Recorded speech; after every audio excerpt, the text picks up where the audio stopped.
Bom dia, meu irmão, minha irmã, você que nos acompanha pelo nosso canal do YouTube Igreja Batista Memorial de Teresópolis. Este é o culto de nossa igreja, o culto desta manhã de domingo, iniciando uma nova semana, um novo momento em nossa caminhada, em nossa trajetória nesta terra. E o meu desejo é que, de fato, esta seja uma semana abençoada, uma semana muito especial, uma semana feliz, repleta de bênçãos sobre a sua vida. E a minha oração e o meu desejo é que o culto de hoje possa preencher o seu coração, falar a sua vida de um modo muito especial e permitir que você possa ser abastecido da palavra do Senhor, da presença do Espírito Santo de Deus sobre a sua vida, a fim de que este dia e toda a nova semana sejam conduzidas plenamente pelo Senhor, o nosso Deus. Nessa manhã teremos a música inspirativa, teremos o momento da escola bíblica dominical para os adultos e jovens, para as crianças também. Teremos a mensagem do Senhor enfatizando uma porção do livro de Esdras e teremos assim um momento de gratidão, de agradecimento a Deus por nossas vidas, com destaque para os nossos professores. Esta foi uma semana em que comemoramos o Dia do Professor e então os nossos parabéns para os professores da Escola Bíblica Dominical, para os professores que ensinam a Palavra de Deus, mas também a todos os professores que se dedicam na sua atividade do dia a dia, na sua atividade profissional ao ensino também. O Senhor Jesus trouxe para nós uma palavra muito especial naquilo que é chamado de a Grande Comissão ou o Ide de Jesus. Quando Jesus reúne os seus discípulos, dentre as orientações que ele apresenta para os seus discípulos, uma delas é a recomendação para que haja o ensino das suas ordens. Jesus diz assim aos seus discípulos no passado e a nós hoje, lá no Evangelho de Mateus, no capítulo 28, a partir do verso 18. E aproximando-se Jesus, falou-lhes: toda autoridade me foi concedida no céu e na terra. Portanto, ide, fazei discípulos de todas as nações, batizando-os em nome do Pai, do Filho e do Espírito Santo, ensinando-lhes a obedecer a todas as coisas que vos ordenei. E eu estou convosco todos os dias, até o final dos tempos, ensinando-lhes a obedecer. Esta é uma tarefa fundamental da igreja, ensinar a Bíblia, ensinar a palavra, ensinar tudo aquilo que o Senhor nos ordenou. Então, é você que se dedica ao ensino da palavra do Senhor. Permaneça, continue, faça sempre o melhor. Mas você também é que se dedica profissionalmente ao ensino e você possa lembrar que o ensino, que a educação, que o conhecimento é um caminho de transformação. Então, seja um instrumento de transformação na vida dos seus alunos, levando o conhecimento, incentivando o crescimento, a fim de que possamos ter uma nova geração melhor, com maior capacidade, com maior entendimento e assim possa abençoar o nosso país. Vamos orar ao Senhor, vamos orar ao nosso Deus. Querido Pai, muito obrigado. Muito obrigado por essa manhã, por este novo dia, este novo domingo, esta nova semana que o Senhor está nos concedendo. Pedimos que o Senhor fale ao nosso coração, que o Senhor nos abençoe ao longo deste culto, que o Senhor abasteça a nossa alma e encha o nosso coração de alegria, de suprimento necessário para os dias que seguem, respostas para o nosso coração, ensinamentos para a nossa vida. Fica conosco, guarda-nos, abençoa-nos, visita neste momento meu irmão, minha irmã, esse ou essa que está me assistindo neste momento, que o Senhor possa tocar essa vida de uma maneira poderosa, abençoadora, e que possa sentir assim a presença do Senhor aí onde se encontra. Em nome de Jesus é que nós oramos. Amém.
Bom dia, Igreja Batista Memorial de Teresópolis.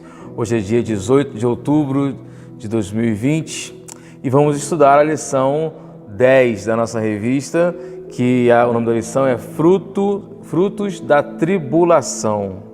O texto básico que a gente vai usar é o texto de Romanos 5, capítulo 5, versículo 3 ao versículo 5, que diz assim: Não só isso, mas também nos gloriamos nas tribulações, porque sabemos que a tribulação produz perseverança, a perseverança um caráter aprovado, e o caráter aprovado esperança. E a esperança não nos decepciona, porque Deus derramou seu amor em nossos corações por meio do Espírito Santo que Ele nos concedeu. Amém.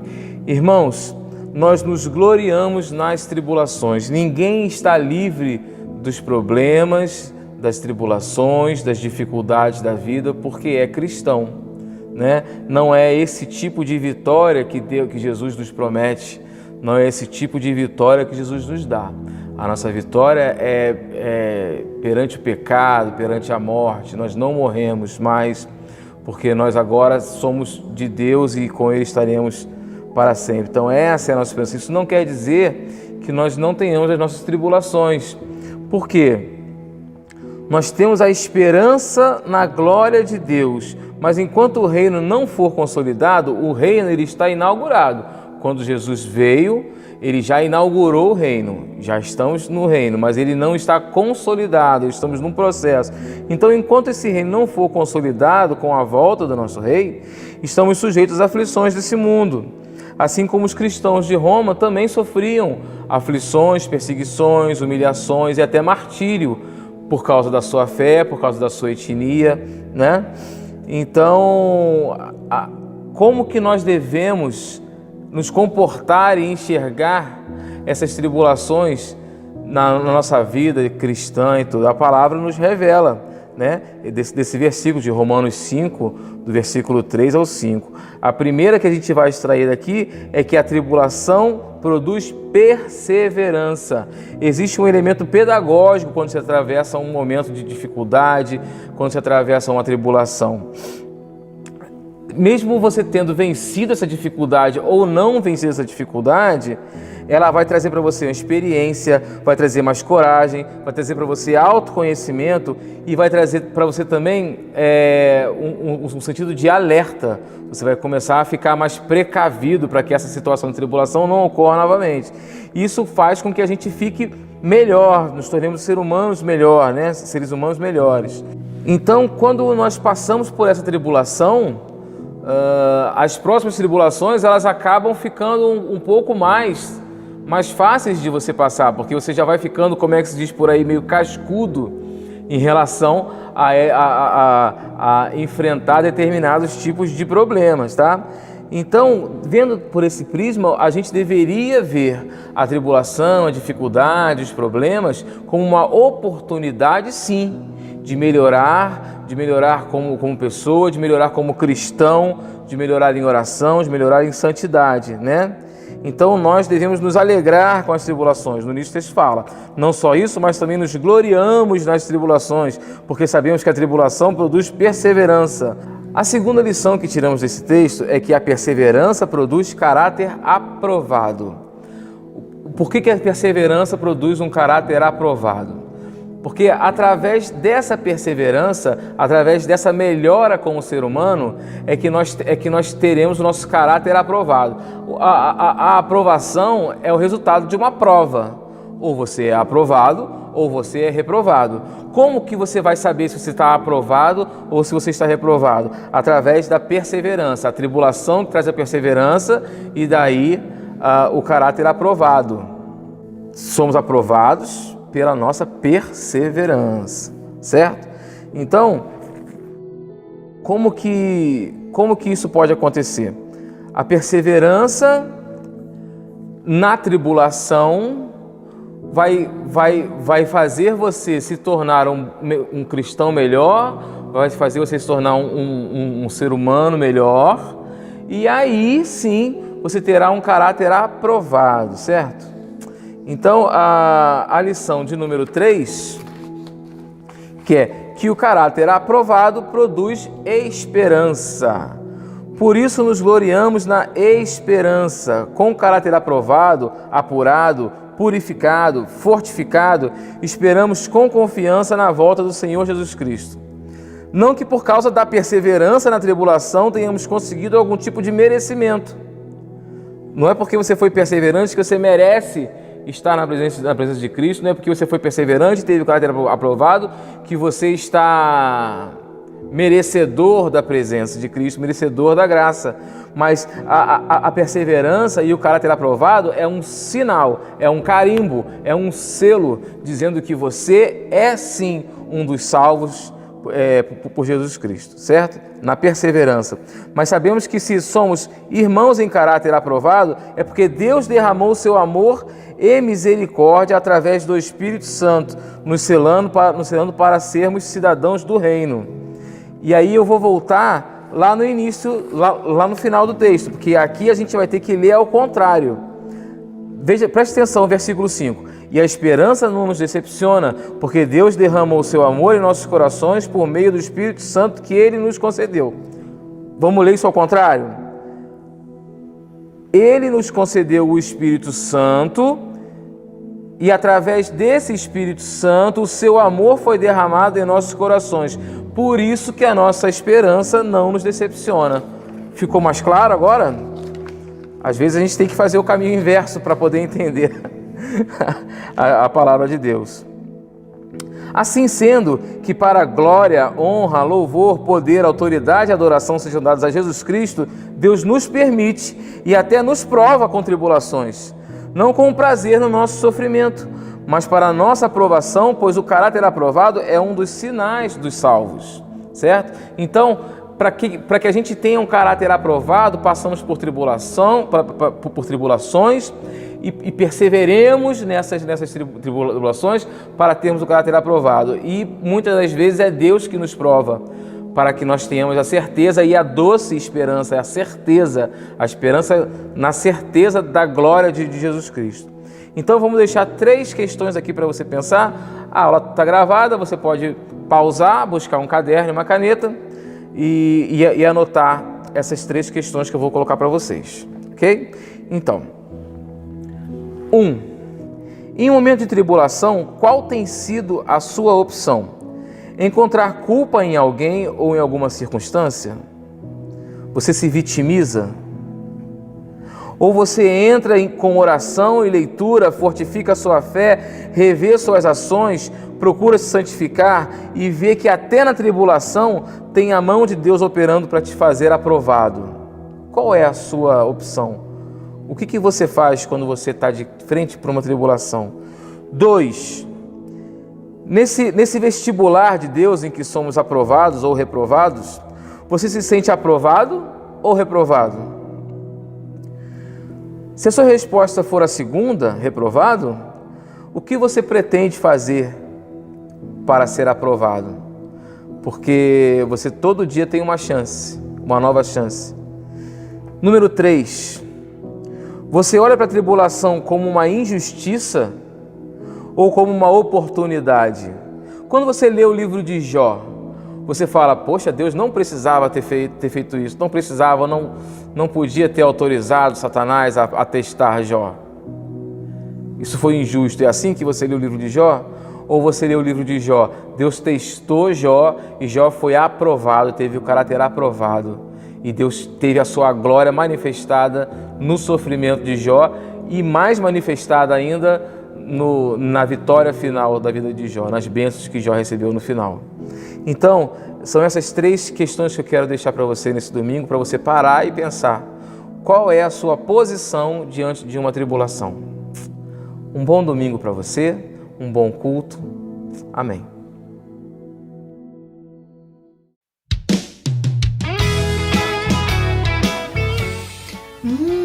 Mas que fome! Oi, crianças! Vocês já estão aí? Tudo bem com vocês? Olha, eu tô com uma fome hoje.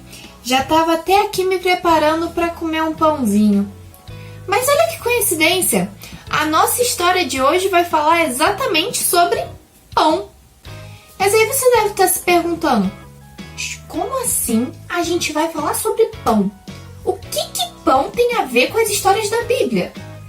E eu vou te contar uma coisa. Tem tudo a ver com essa história que eu vou contar para vocês hoje. Essa história se passa no tempo que Jesus estava ensinando as pessoas, que as pessoas seguiam ele para todos os lugares, até mesmo para desertos, para escutar os ensinamentos que ele tinha para passar. E nesse dia, o povo estava comentando com Jesus sobre Moisés. E Moisés, ele foi responsável por tirar o povo do Egito. E nessa época, quando Moisés tirou o povo do Egito, eles passaram um tempo no deserto. E lá no deserto, quando o povo teve fome, Moisés orou a Deus e Deus enviou pão para poder alimentar o povo. E então o povo estava perguntando para Jesus, você vai fazer um milagre tão grande quanto Moisés fez?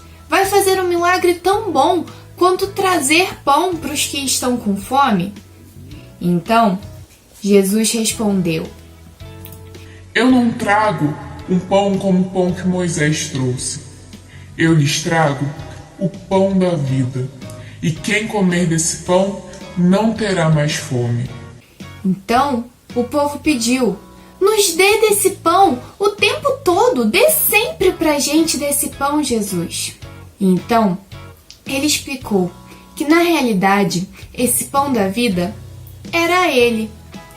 Na realidade, quando ele estava falando de pão da vida, ele não estava falando de um pão normal como esse daqui.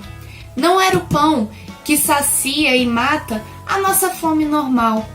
É um pão que mata a nossa fome do coração, que sacia a nossa vontade de conhecer a Deus e conhecer a Jesus. Jesus é esse pão da vida. Quando nós conhecemos Ele, quando nós encontramos com Jesus, quando nós começamos a acreditar nele, nós não sentimos mais fome, não sentimos mais aquele desejo de: poxa, preciso encontrar alguém em quem eu possa confiar, alguém que me ame de verdade. Nós não temos mais esse desejo, nós não temos mais essa fome, porque nós já encontramos tudo isso em Jesus. Nós já encontramos o pão da vida, que é Jesus Cristo. Então, era isso que Jesus estava tentando explicar para o povo, que ele era muito mais do que só um milagre de trazer pão para o povo. Ele era o Filho de Deus, ele era o nosso Salvador, a pessoa que está ao nosso lado, que nos ama e cuida da gente. Ele é o nosso pão da vida. É isso, crianças. Até o próximo domingo. Tchau!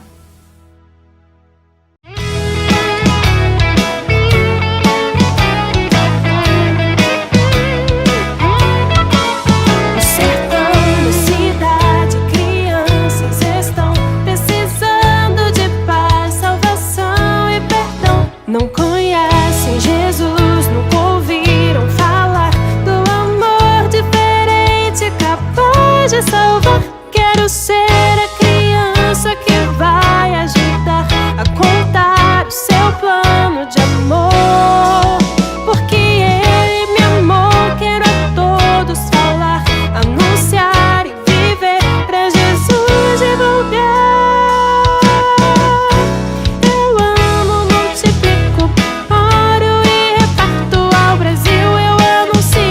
Jesus é Senhor, amo, multiplico, oro e reparto, transformado pelo amor. Eu amo, multiplico, oro e reparto, ao Brasil eu anuncio que Jesus é Senhor. Amo, multiplico, oro e reparto, transformado pelo amor.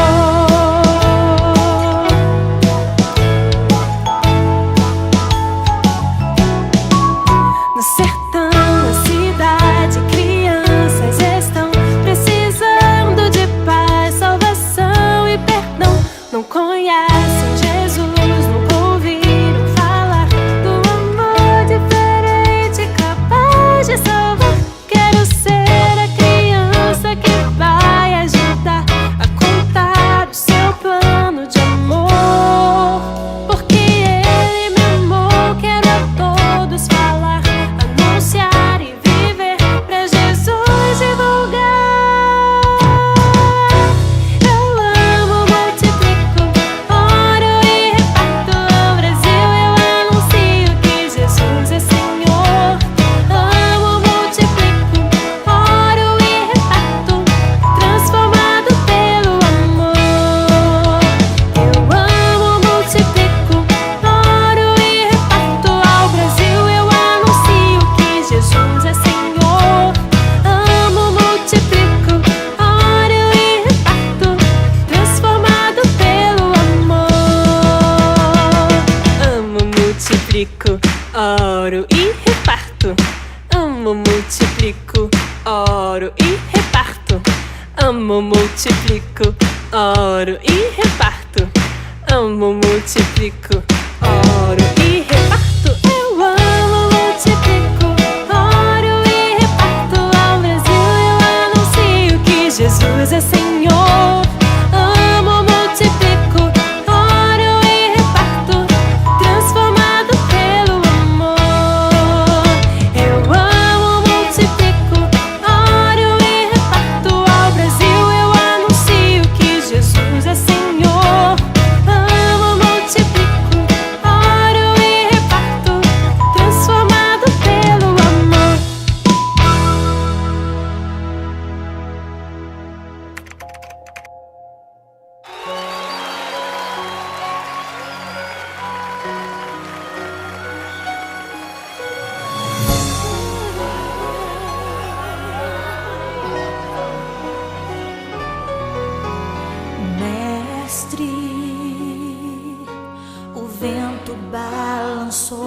barco, mestre.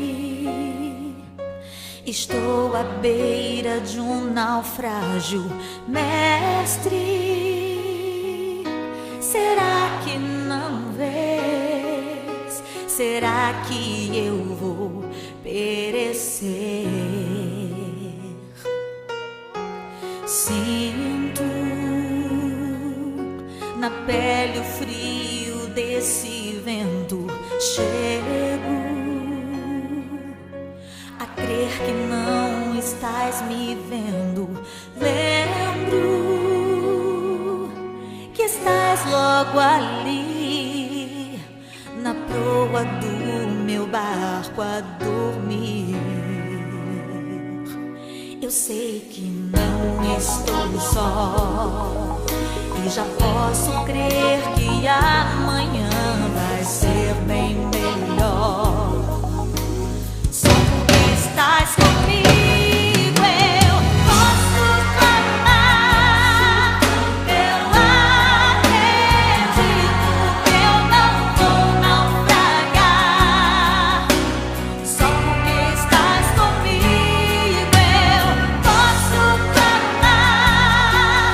Já tenho fé pra descansar nas ondas de um bravo mar. Sim, eu posso clamar. Mestre, vem me ajudar. Eu conto contigo, Senhor. Aleluia.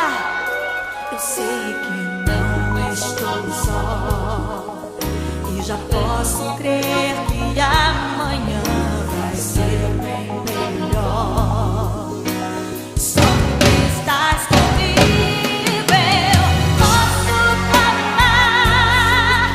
Eu acredito que eu não vou naufragar. Só porque estás comigo eu posso clamar. Já tenho fé pra descansar nas ondas de um bravo mar. Sim, eu posso clamar. Mestre, vem me ajudar. Quem é esse que até o vento e o mar lhe obedece? Quem é esse que ordena e milagres acontecem? Jesus, aleluia, Senhor, o teu nome toda língua confessará. Jesus, pra te adorar, o presente que Deus enviou pra nós. Jesus, até o vento se cala pra ouvir tua voz.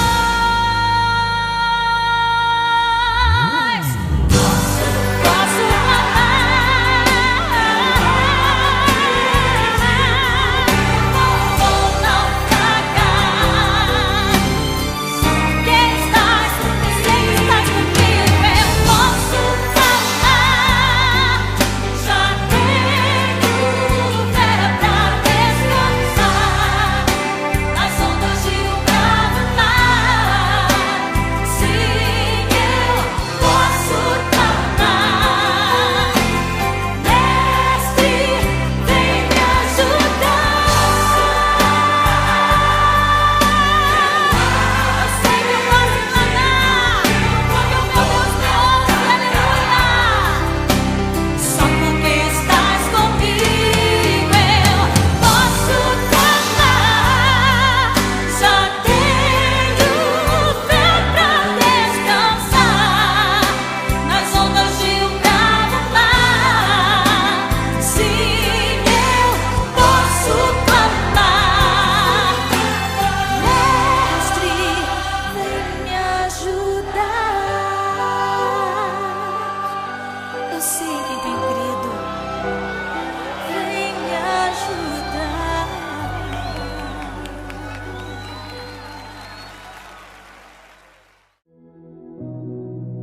Quero agradecer a você que tem participado com seus dízimos e suas ofertas da obra realizada pela Igreja Batista Memorial de Teresópolis. Com as ofertas e com os dízimos, a obra do Senhor é mantida aqui e até os confins da terra. Com a participação da igreja nos eventos e nos projetos evangelísticos realizados aqui em nosso país, nas terras africanas, na Europa, em outros lugares da terra e até os confins do mundo. E o nosso desejo é que cada oferta possa ser utilizada para a glória do Senhor, com responsabilidade, com amor, com o desejo de fazermos sempre o melhor para o nosso Deus.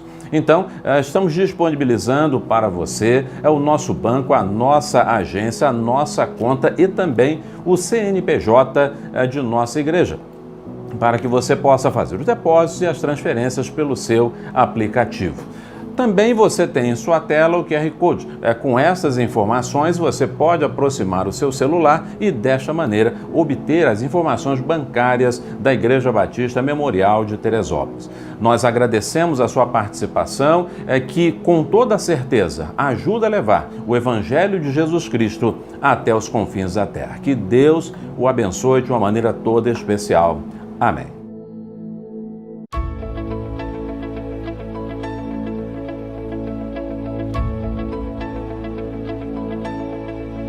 A esperança de salvação está na cruz do Rei Jesus.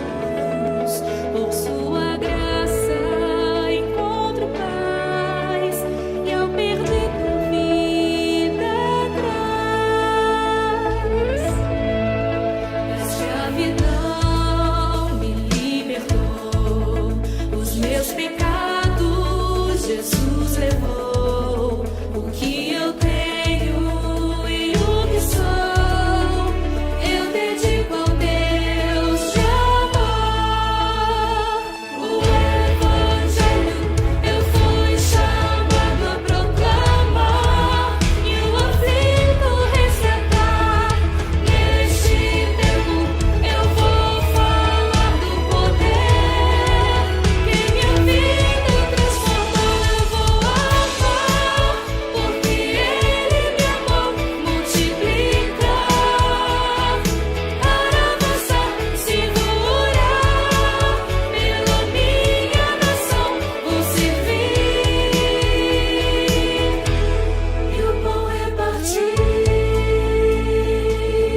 mestre bem-sucedido. Um mestre bem-sucedido. Nesta semana celebramos, comemoramos, festejamos, é o dia do professor, não é isso? Muitas vezes o professor se sente assim um tanto quanto desprestigiado, se sente muitas vezes esquecido, especialmente neste ano em que praticamente as escolas ficaram o tempo inteiro fechadas, em atividades à distância, obedecendo assim ao distanciamento social, e nós vimos que os professores ficaram sem sala de aula e sem alunos, né, ao seu redor. Então, ao comemorar o Dia do Professor, sem dúvida alguma, devem ter sentido falta, não é isso? Do carinho, do calor dos alunos, a presença em sala de aula, das homenagens que normalmente marcam esse dia. Mas eu quero nessa manhã falar com você, professor, seja professor profissional de educação, seja o professor da escola dominical, o professor do ensino da palavra de Deus. Eu quero lembrar a você um texto que é muito importante e que marca muito bem este dia, que é uma lição para professores e para todos aqueles que desejam ter uma vida correta diante de Deus, uma vida que realmente faça diferença, uma vida com autoridade. Precisamos então olhar o exemplo bíblico, aquilo que a palavra do Senhor traz ao nosso coração. Por isso eu quero chamar a sua atenção para o livro de Esdras, no capítulo 7. Esdras, capítulo 7, leremos 2 versos da palavra do Senhor, verso 9 e o verso 10. Vamos então ao texto? A palavra do Senhor nos diz assim, Esdras, capítulo 7, a partir do verso 9. A palavra assim diz: Ele partiu, isto é, Esdras partiu da Babilônia no primeiro dia do mês e chegou a Jerusalém no primeiro dia do 5º mês, graças à boa mão do seu Deus que estava sobre ele. Porque Esdras tinha se disposto no coração a estudar a lei do Senhor e a aplicá-la e a ensinar em Israel e os seus estatutos e normas. Esdras tinha se disposto no coração a estudar a lei do Senhor e a praticá-la e a ensinar em Israel os seus estatutos e normas. Amém. Um mestre muito bem sucedido, um mestre que foi bem sucedido. O livro de Esdras é um relato, ou pelo menos um dos relatos, da volta do povo de Deus do exílio da Babilônia, onde o povo passou 70 anos pela ordem, pela determinação do Senhor. O livro, então, narra os primeiros acontecimentos da volta do povo da Babilônia, onde estavam estabelecidos durante essas 7 décadas, e também como eles vão se ajustando novamente na terra. Um grande desafio, um grande deslocamento e que, portanto, exigiu uma readaptação em uma terra abandonada, em uma cidade semi-destruída, com muitas dificuldades, com muitas limitações. Pelo texto bíblico e pela história dos judeus, nós sabemos que muitos que deixaram a Babilônia e voltaram para Jerusalém e, consequentemente, para as terras de Israel, não eram as pessoas mais ricas, né? Não eram as pessoas com melhores condições. Eram as pessoas mais simples, porque as pessoas melhor sucedidas já tinham estabelecido a sua vida na Babilônia, já tinham, portanto, a sua vida estruturada na Babilônia e não quiseram deixar esta situação mais estável em direção a Jerusalém e, consequentemente, às terras de Israel, porque isso representava um risco muito grande em todos os sentidos. Então, as pessoas mais simples, em geral, que voltaram para Israel e que, assim, tomaram nas mãos o recomeço daquela história. Zorobabel acompanhou como orientador espiritual daquele grupo, daquela leva, mas as dificuldades eram muito grandes, os desafios eram muito grandes. O povo estava desligado da lei de Deus, estava afastado da lei de Deus. O povo tinha dificuldades, portanto, em obedecer à lei, porque a desconhecia, e também havia um descompromisso no coração. Era um momento fundamental, era um momento decisivo na vida do povo de Deus. Eles estavam voltando para a terra 70 anos depois. Eles tinham o desafio de reconstruir a nação, a começar da cidade de Jerusalém. Eles tinham, portanto, todo um futuro pela frente e aquele momento era decisivo para a construção deste futuro.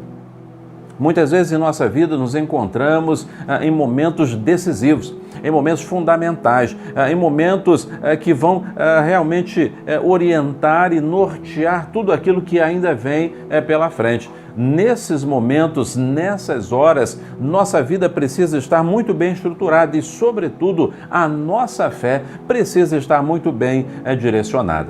E o povo de Deus, naquele momento, diante de uma circunstância tão importante e decisiva, estava distante do seu ponto principal, que era de uma comunhão, de uma vivência próxima, de um compromisso verdadeiro, sólido com o Senhor. Zorobabel, por mais que tivesse trabalhado, não tinha conseguido resolver essa situação. Não porque não quisesse, mas é porque existem algumas tarefas espirituais, algumas tarefas no meio do povo de Deus que são muito pesadas para um homem só. E nem sempre um homem só consegue dar conta de desafios espirituais que se apresentam quando na liderança do povo de Deus. Esdras, então, tem essa tarefa de ir a Jerusalém e assim cooperar para que o povo de Deus voltasse para a presença do seu Deus. Esdras é então enviado como sacerdote do Senhor, como aquele que iria ensinar o povo de Deus, levar o povo de volta aos caminhos do Senhor. Uma viagem longa, 4 meses de viagem, 4 meses na estrada, uma viagem incerta, com resultados incertos, mas Deus acompanhou Esdras de uma tal maneira que ele foi bem-sucedido na sua tarefa, foi bem-sucedido no seu empenho, foi bem-sucedido naquilo que ele se propôs a realizar. Mas Esdras foi bem-sucedido porque ele preparou o seu coração. E o texto fala com muita clareza que Esdras preparou o seu coração, planejou adequadamente a sua tarefa e por isso ele foi bem-sucedido. O texto fala que ele tomou 3 decisões fundamentais neste momento para a execução da tarefa que estava em suas mãos. O texto da palavra de Deus diz que Esdras tinha se disposto, isto é, tinha votado, determinado em seu coração 3 situações que foram decisivas para que a sua tarefa fosse bem-sucedida. Esdras dispôs o seu coração a estudar a lei do Senhor. Esdras dispôs o seu coração para estudar a lei do Senhor.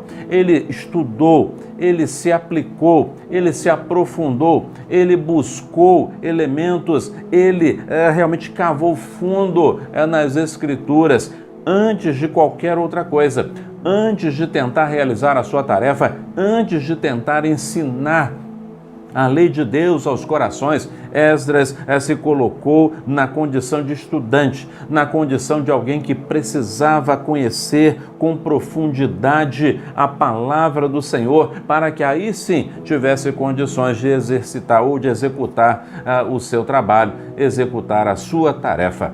É muito importante conhecer a palavra de Deus. Muitos estão realizando atividades espirituais, desenvolvendo ministérios, trabalhando na causa de Deus com a Bíblia fechada. Às vezes até compram Bíblias bonitas, né? Temos muitas Bíblias aí, Bíblias com comentários, Bíblias com capas bonitas, né? Formatos maravilhosos, né? Eu gosto muito de ter Bíblias diferentes, enfim. Mas, querido, querida, não adianta absolutamente nada ter uma Bíblia bonita, cheia de notas de rodapé, cheias de comentários, de partes adicionais, com dicionários, com mapas bíblicos, com aplicativos. Isso não vai adiantar se você não conhecer a palavra do Senhor, se você não abrir a palavra do Senhor, se você não for ao texto da palavra de Deus, se você não buscar compreender o que a palavra de Deus está dizendo ao seu coração em primeiro lugar. Isso implica estudo, isso implica mergulho na palavra do Senhor, isso implica tempo e dedicação para conhecer aquilo que a palavra de Deus está dizendo para nós.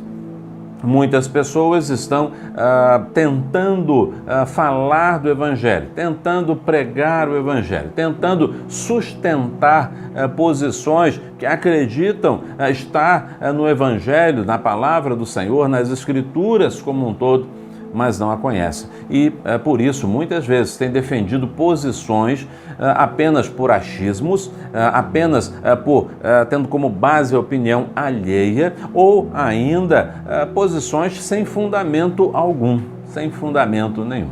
Uma coisa que sempre digo para as minhas ovelhas, seja hoje em Teresópolis ou em outros lugares por onde tenho passado, é que você deve ler a palavra do Senhor, deve estudar a Bíblia, deve estudar aquilo que a palavra do Senhor está nos ensinando. Este é o propósito de cada cristão.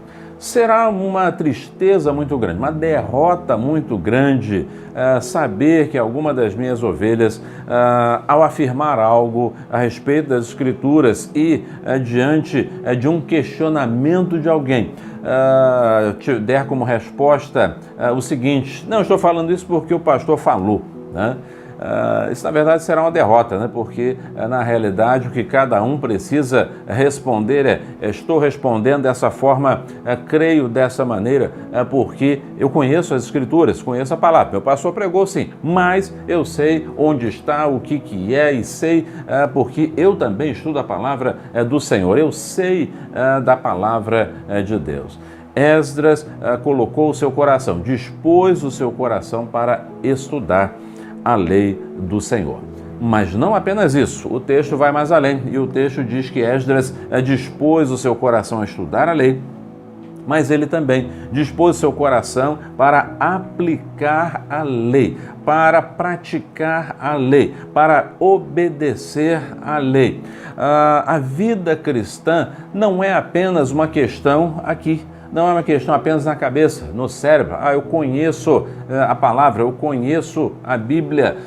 Não há vida cristã, de fato, se ela apenas estiver no campo das ideias. Ela precisa se materializar em nossa vida, em nosso dia a dia, em nosso cotidiano, em nossa vivência diária. Não adianta absolutamente nada conhecer tudo a respeito da Bíblia e não praticar absolutamente nada ou parcialmente aquilo que a palavra do Senhor nos ensina. Esdras sabia que a sua tarefa era muito importante. Ele sabia que as pessoas não apenas iam ouvir aquilo que ele estava falando, mas iam olhar para a vida dele. Elas iriam conferir na vida aquilo que Esdras estaria ensinando. Exatamente por isso, Esdras estudou, para saber exatamente o que deveria fazer. E em seguida praticou aquilo que ele aprendeu nas Escrituras, tornou prática a palavra do Senhor. Esse é o grande desafio da vida cristã. Muitos cristãos querem um compromisso com Deus de domingo e, mesmo assim, na hora do culto. Então acreditam que a vivência do Evangelho se limita a algumas ações. A vivência do Evangelho se limita em, na hora do louvor, cantar, fechar os olhos, levantar as mãos, cantar, chorar, se emocionar, enfim. Depois sentar, ouvir a palavra por alguns minutos, e desde que não seja muito tempo, né, de preferência, né, seja bem pouquinho, porque já se cantou bastante, já se gastou bastante tempo com isso, então é necessário uma mensagem bem pequenininha e depois vamos para casa, né? Antes oramos, falamos bem alto, gritamos, damos até ordens para Deus, não é isso? Deus, eu exijo, eu quero, eu não aceito e tal.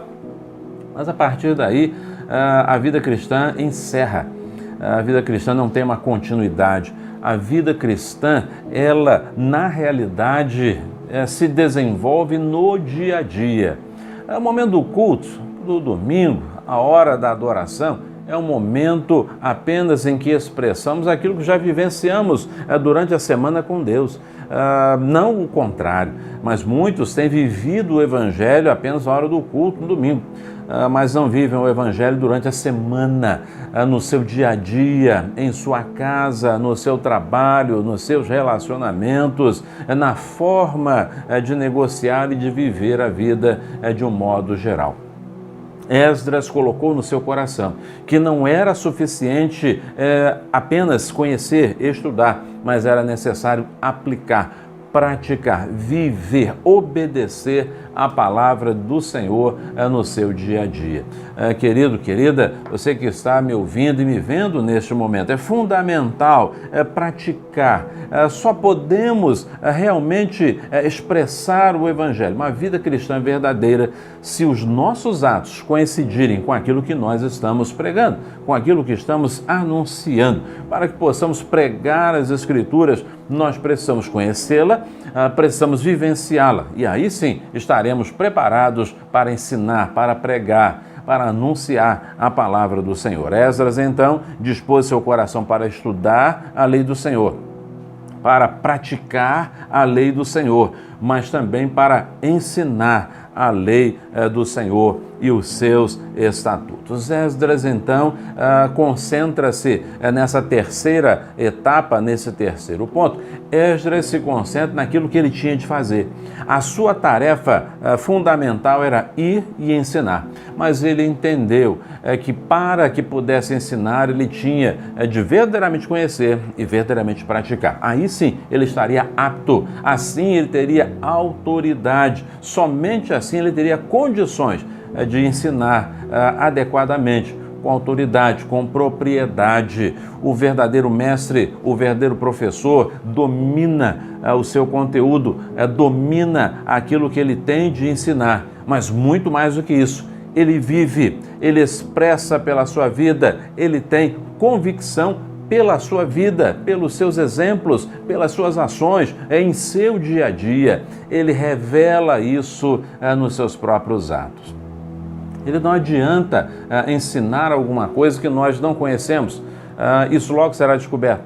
Não adianta ensinar alguma coisa que nós não praticamos. Isso logo será visto, logo será percebido. E é exatamente por isso que Esdras segue o caminho correto, segue a direção devida. Ele estuda, ele pratica, vivencia e ele ensina. É um testemunho pleno, é um testemunho completo, é o testemunho que todo professor deve dar. É o testemunho que todo o mestre nas Escrituras precisa oferecer. É o testemunho que todo cristão precisa dar. Lamentavelmente, temos visto e já ouvido muitas vezes pessoas dizendo assim: determinada pessoa está na igreja, fulano está na igreja domingo, mas durante a semana a sua vida é completamente contrária, é completamente diferente àquilo que ele diz crer no final de semana ou especificamente no domingo.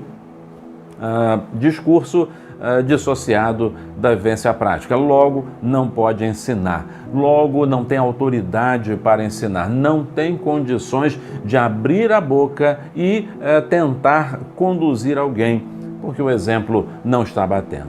Meu querido irmão, meu querido, você que está me ouvindo, minha querida, você que está acompanhando neste momento, avalie o coração, avalie a vida. Existe coerência entre aquilo que você diz crer e aquilo que você pratica? Você realmente tem conteúdo, conhece a palavra do Senhor?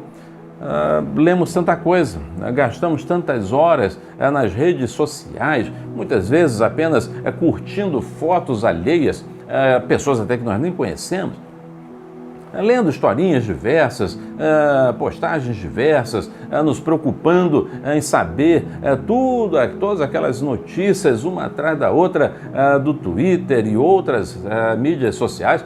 E aí, quando lemos um versículo da palavra de Deus, muitas vezes, está tão demorado esse versículo, né? Um versículo tão grande, né? Poderia ser só versículo tipo Jesus chorou, né? Seria mais fácil, enfim. Não conhece a Bíblia. Não conhecendo, não tem como praticar. Não tendo como praticar e não conhecendo, não tem como ensinar. É por isso que nós temos visto um evangelho tão fragilizado, um evangelho sendo pregado de uma forma tão pequena, tão rasteira, porque não há conteúdo. É necessário que cada cristão se aplique na palavra de Deus, para que possa viver o Evangelho do Senhor e, vivendo o Evangelho do Senhor, possamos ensinar com palavras, com ações, com bom testemunho, aquilo que temos aprendido da parte do Senhor. Querido professor, este é o exemplo de Esdras: estudar, praticar e ensinar. Esse deve ser o objetivo de cada cristão, de cada servo de Deus. Mas é interessante, e com isso eu fecho, que Esdras foi muito bem sucedido por uma razão: a sua vida estava nas mãos de Deus. O verso 9 diz que ele fez a viagem e dá abertura, portanto, para a pista, portanto, para todo o êxito do trabalho de Esdras em Jerusalém, quando diz assim: graças à boa mão do seu Deus que estava sobre ele. A vida de Esdras estava nas mãos do Senhor. Ele fez a parte que lhe cabia, mas ele permitiu que Deus agisse por meio da sua vida. Ele se colocou nas mãos do Senhor, por isso a boa mão do Senhor o conduziu, o levou e deu a ele o êxito, o sucesso, a vitória no seu empreendimento. Meu querido, minha querida, que você possa colocar a sua vida nas mãos do Senhor, deixando Deus conduzir os seus passos e fazendo com que cada empreendimento seu possa receber a aprovação do Senhor, o nosso Deus. Mas não apenas isso, faça a sua parte, estude, pratique a palavra, ensine a palavra do Senhor com autoridade. A autoridade daquele que sabe, daquele que vive. A autoridade do verdadeiro Filho de Deus. Vamos orar? Vamos falar com o nosso Deus. Pai amado, neste momento, recebe a nossa vida. Coloca a tua boa mão sobre nós. Ajuda-nos e desperta-nos para o estudo da tua palavra, para a prática, a vivência prática da tua palavra, dos teus ensinos. E, ó Deus amado, ajuda-nos a abrir a nossa boca e a expressar com a nossa vida o ensino da tua palavra, para todos aqueles que precisam ouvir, conhecer e ter, ó Deus, assim, a oportunidade de ouvir do teu santo e bendito Evangelho. Abençoa meu irmão, a minha irmã, aquela que está me acompanhando neste momento. Toma sua vida em tuas mãos. Em nome de Jesus é que nós oramos. Amém. Chegamos ao final do culto desta manhã. Foi bom, não foi? Um momento agradável, momentos bons e felizes. Então, o nosso desejo é que, com essas experiências guardadas em seu coração, você possa ter um domingo abençoado, seguir o seu domingo de uma forma abençoada. À noite, às 19 horas, estamos de volta com o nosso culto. E depois, então, na sequência da semana, que você possa ser guardado pelo Senhor, abençoado, dirigido pela mão bondosa do Senhor, o nosso Deus. Na quarta-feira, às 19h30, estaremos reunidos mais uma vez também, adorando o nome do Senhor. Vamos orar, vamos pedir ao Senhor que nos abençoe na sequência deste domingo. Querido Deus, muito obrigado pelo culto que prestamos ao Senhor. Muito obrigado por este momento de adoração, por tudo aquilo que o Senhor falou ao nosso coração. Pedimos, ó Deus, que o Senhor guie os nossos passos, nos oriente e prepare o nosso coração para que possamos estudar a Tua Palavra, praticar a Tua Palavra e ensinar a Tua Palavra também. Ó Deus amado, conduz nossos passos, guia-nos. Mais tarde, às 7 da noite, esteja conosco, ó Deus, falando mais uma vez ao nosso coração.